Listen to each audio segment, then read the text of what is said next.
Hello दोस्तों, मैं पूनम शर्मा आपका फिर से स्वागत करती हूँ हमारे चैनल कर्म&को.एजुकेशन में। दोस्तों, आज मैं आपको बताने जा रही हूँ रस की परिभाषा और उसके प्रकार के बारे में। इससे पहले की वीडियो में मैंने आपको छंद की परिभाषा और उसके प्रकार बताए थे। तो चलिए दोस्तों, आज हम जानेंगे रस की परिभाषा और उसके प्रकार के बारे में। रस काव्य शास्त्र। रस का शाब्दिक अर्थ है आनंद। काव्य को पढ़ने या सुनने से जिस आनंद की अनुभूति होती है उसे रस कहा जाता है। वैसे तो देखा जाए दोस्तों, रस जो है वो काव्य की आत्मा भी माना जाता है। प्राचीन भारतीय वर्ष में रस बहुत महत्वपूर्ण स्थान था। इस संचार के बिना कोई भी प्रयोग सफल नहीं किया जा सकता था। रस की वजह से कविता के पठन, श्रवण और नाटक के अभिनय से देखने वालों को जो आनंद मिलता था या जो खुशी होती थी उसे रस कहते हैं। रस के प्रकार। रस 9 प्रकार के होते हैं। पहला है श्रृंगार रस, रति यानी प्रेम। दूसरा है हास्य रस, हास। तीसरा है करुण रस, शोक। चौथा है रौद्र रस, क्रोध। पांचवा है वीर रस, उत्साह यानी साहस। छठा है भयानक रस, भय यानी डर। सातवां है विभत्स रस, घृणा। आठवां है अद्भुत रस, आश्चर्य। नौवां है शांत रस, निर्वेद।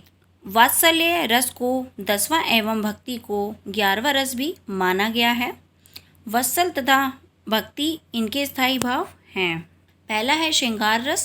श्रृंगार रस का संबंध स्त्री पुरुष की रति से है। इसके 2 भेद हैं। पहला है संयोग श्रृंगार। संयोग श्रृंगार का मतलब होता है किसी चीज़ से मिलना या किसी व्यक्ति से मिल जाना, संयोग श्रृंगार कहलाता है। उदाहरण: बरतस लालच लाल की मुरली धरी लुकाए, सोह करे वोहिनी हंसे, देन कहे नट जाए। वियोग श्रृंगार यानी किसी चीज़ से अलग हो जाना या किसी व्यक्ति से जुदा हो जाना, उसे हम वियोग श्रृंगार कहते हैं। प्रेम में प्रिय और प्रिय के बिछड़ने की अनुभूति से वियोग श्रृंगार की अभिव्यक्ति होती है। उदाहरण: निष्दिन बरसत नयन हमारे, सदा रहित पावस ऋतु हम पे जब थे श्याम सिधारे। दूसरा है हास्य रस। वाणी रूप आदि के विकारों को देखकर चित्त का विकसित होना हास कहा जाता है, यानी किसी चीज़ से खुशी मिलना या हंसना। उदाहरण है: तंबूरा ले मंच पर बैठे प्रेम प्रताप, साज मिले 15 मिनट घंटा भर आलाप। घंटा भर आलाप राग में मारा गोता, धीरे धीरे खिसक चुके थे सारे श्रोता। तीसरा है हमारा करुण रस, यानी दुखी, यानी किसी चीज़ पे या किसी बात पे दुखी होना या दुख होना। निर्वेद ग्लानि, चिंता, औत्सुक्य, आवेग, मोह, श्रम, भय, विषाद, दैन्य, व्याधि, जड़ता, उन्माद, अपस्मार, त्रास, आलस्य, मरण, स्तंभ, वेभतु, वेवरणय, अश्रु, स्वरभेद आदि की व्यभिचारी या संचारी भाव के रूप में करुण रस को परिगणित किया गया है। उदाहरण हैं: शोक विकल सब, रोहिणी रानी, रिपु सिलु बलु, तेजु बखानी, करही विलाप अनेक प्रकारा, परहीन भूमि तल बाहरी बारा। चौथा है हमारा वीर रस। वीर रस मतलब उत्साह या जोश भरा, या किसी चीज़ में जोश भर जाना या खुशी हो जाना। उत्साह अथवा संपूर्ण इंद्रियों का प्रहर्ष या उत्फुल्लता वीर रस। उदाहरण: वीर तुम बड़े चलो, धीर तुम बड़े चलो, सामने पहाड़ हो कि सिंह की दहाड़ हो, तुम कभी रुको नहीं, तुम कभी झुको नहीं।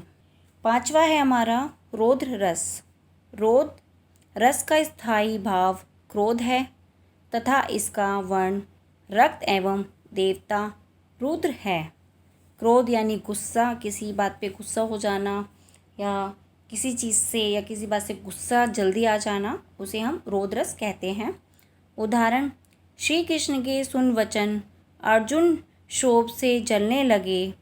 सब शील अपना भूल कर करतल युग युगल मलने लगे।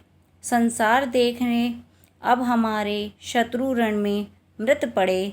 करते हुए ये घोषणा वह हो गए उठकर खड़े। छठा है हमारा भयानक रस। भयानक रस मतलब भय की डर या किसी बात से डर, यानी किसी चीज़ को देख के या किसी मान लो सांप को देख के डर जाना, यानी भयानक रस यानी किसी चीज़ का डर या भय। भयोत्पादक वस्तुओं के दर्शन या श्रवण से अथवा शत्रु इत्यादि के विद्रोहपूर्ण आचरण से है, तब वहाँ भयानक रस होता है। उदाहरण, उधर गरजती सिंधु लहरियाँ कुटिल काल के जालों सी। चली आ रही फैन उलकती फन फैलाए व्यालों सी। सातवां है हमारा विभत्स्य रस। विभत्स्य रस मतलब घृणा, किसी बात से घृणा आ जाना, किसी चीज़ को देख के घृणा आ जाना, उसे हम विभत्स्य रस कहते हैं। विभत्स्य रस की स्थिति दुखात्मक रसों में मानी जाती है। उदाहरण, सिर पर बैठो काग आँख धोऊ घात निरात। चीखत जीभली श्यार अति आनंद उर धारत।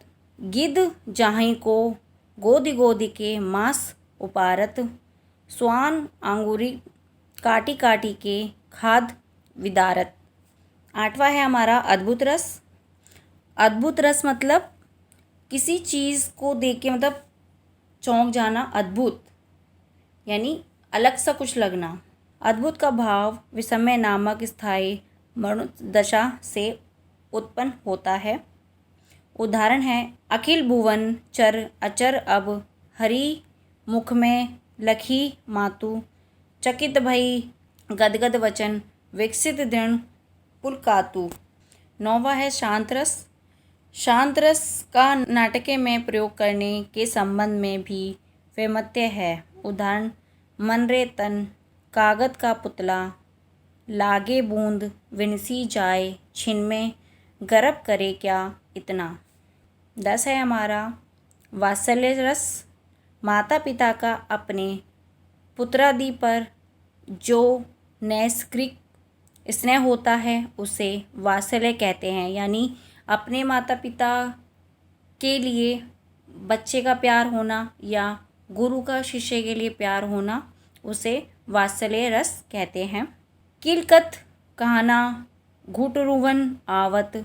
मणि में कनक नंद के आंगन बिम विक्रीवे भावत। भक्ति रस।